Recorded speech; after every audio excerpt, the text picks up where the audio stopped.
Hello. This has been a long time coming, and I am here with my brand new but very old, original, antique itty bitty titties. And I've got my little gauze things just covering the incisions. I'm still healing there. My doctor told me that it'll be about 2 months to 3 months until these incisions heal. So I'm really just playing it cool, and lots of tensor bandages and all that stuff. But I am going to be coming out with a series of videos that are themed on a certain topic regarding breast implant illness and how I'm healing from breast implant illness. So today is the first installment, or the first part of this series. And it's all about why I got breast implant illness. To start, I wanted to share a really exciting change that I've already noticed. So I went to a couple follow-ups with my surgeon last week, and him and his assistant were like, GI stuff is probably one of the first things that you're gonna notice will improve. But we're also looking at, hair growth, concentration, breathing capacity, sleep, hormones, mood, all of that stuff. So he's like, just keep your eyes open for what you notice to shift already. I got a couple DMs from people seeing me on my stories and stuff, and they were like, you look radiant, your eyes look so bright, you just look so happy and healthy now. And I was like, oh, okay, great. So that might be one thing, just like cellular metabolism, just being able to get nutrition into my cells better and detoxify better. Just my body being less stressed is what I'm guessing might be contributing to that. But the really fucking cool thing was, she said, you really should notice one big thing already. Within the first week, she's like, oh yeah. I was like, oh, am I doing something wrong? I don't know. I went home and back to my parents, and I ended up getting my period. And normally my periods have been,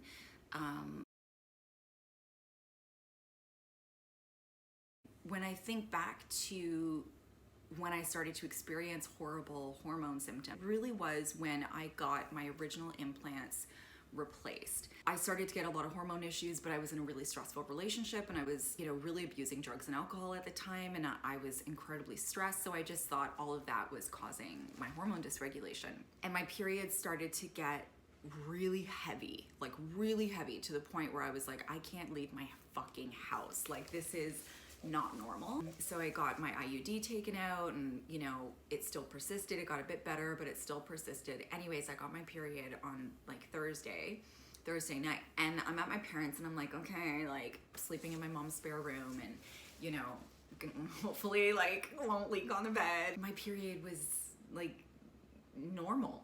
Every period is normal. Whatever you're dealing with is completely normal. It was not excessive bleeding, no excessive cramping. I did have some emotional symptoms. My bleeding pattern completely changed. And for those of you who've studied hormones or female wellness, our periods are a way to each month check in and learn about how was this month for me in terms of stress and nutrition and sleep and detoxification, because our period symptoms or PMS symptoms are directly related to how we've treated our body the month before. What is it now? Saturday? This is the way my period used to be before I had my implants replaced. I had these implants put in, my body rejected them. I got an encapsulated contracture.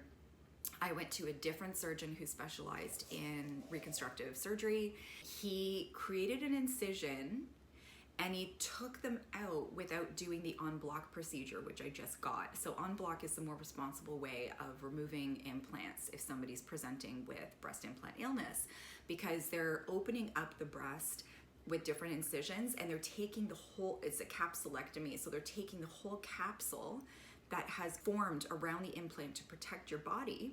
That is where a lot of the mycotoxins are, where a lot of the toxins are. Any pathogens will be on there. They will take it out en bloc, right, with this really open channel, so that stuff isn't leaking back into the body. What this surgeon did was not an en bloc procedure. So he just pulled it out, and the stuff that was on the implant, it just stayed in my body.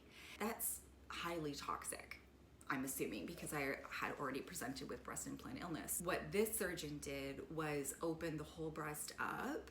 So I do have the teeth, the anchor scar, the lollipop scar. And he opened everything up, and he took the whole implant out, and then they're doing pathology. So they're testing 3 different parts of each implant to see what was on the implant. We want to know what pathogens were creating this illness. Now that that's out, now that all of the toxins, all of the debris, all of the plastic, the silicone, everything is out of my body, you know, we have to think about afferent and efferent signaling. So I talk about this a lot in my course, in my Control Alt Delete course, where I talk about healing the whole body from trauma, the gut-brain connection. We need to learn about what is the afferent signaling that's happening from the body, because there are infections, maybe there's implants, maybe there's metal screws or plates, you know, there's different things that are circulating, and our immune cells are picking up that information and signaling back to the brain that there's something wrong. We have an invader, there are pathogens, we're sick, we need to create an inflammatory response, an immune response. We get maybe chronic water retention, chronic inflammation, pain, fatigue.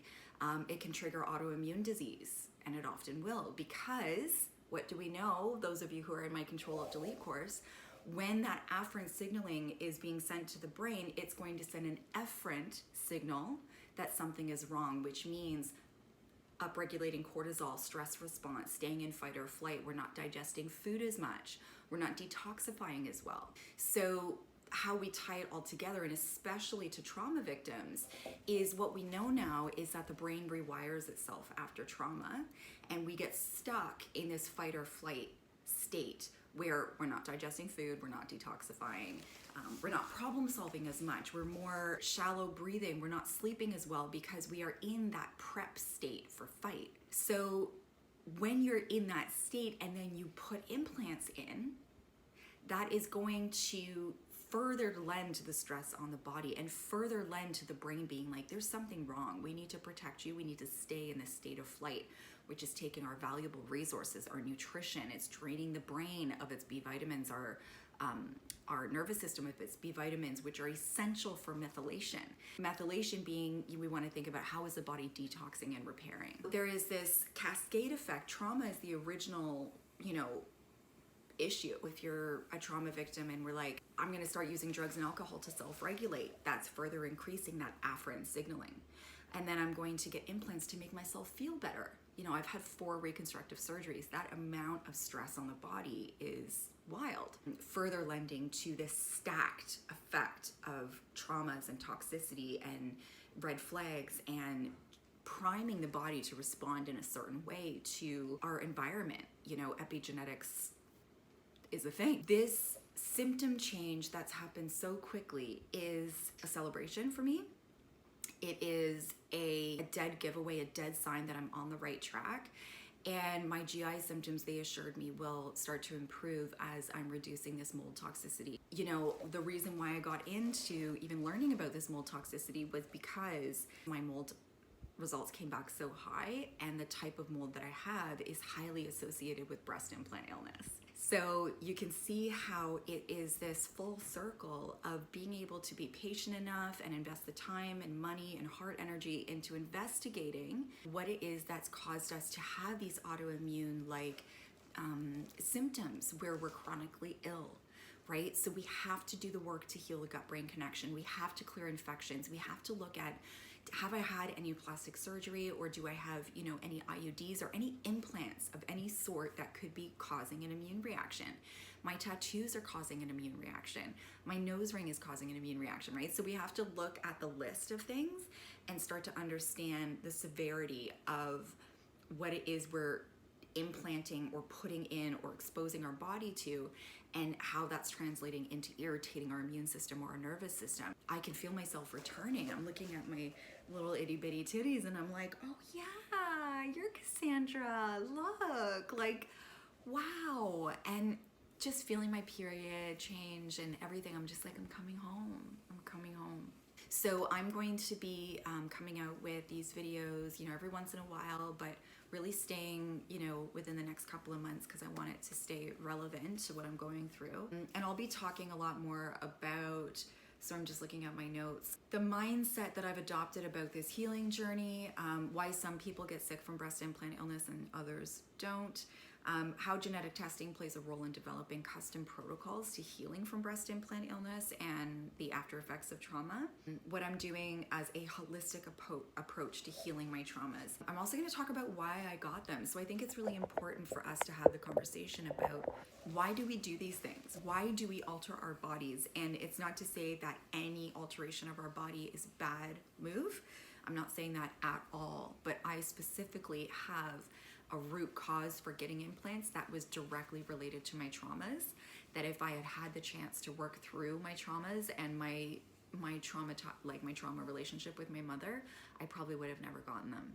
So I think it's really important for us to talk about these things openly as a society. Nobody's really teaching us. Our doctors, our surgeons, our therapists are not, rightfully so, they're not equipped to deal with this. So, or to give that whole holistic picture. I think it's important to talk about this on my channel. So if you have any questions at all about who I went to see, who the doctor was, the genetic testing that I did to understand why I've gotten so sick over the years. Any questions at all, just feel free to DM me or drop me an email. Thanks for joining me. I love you guys.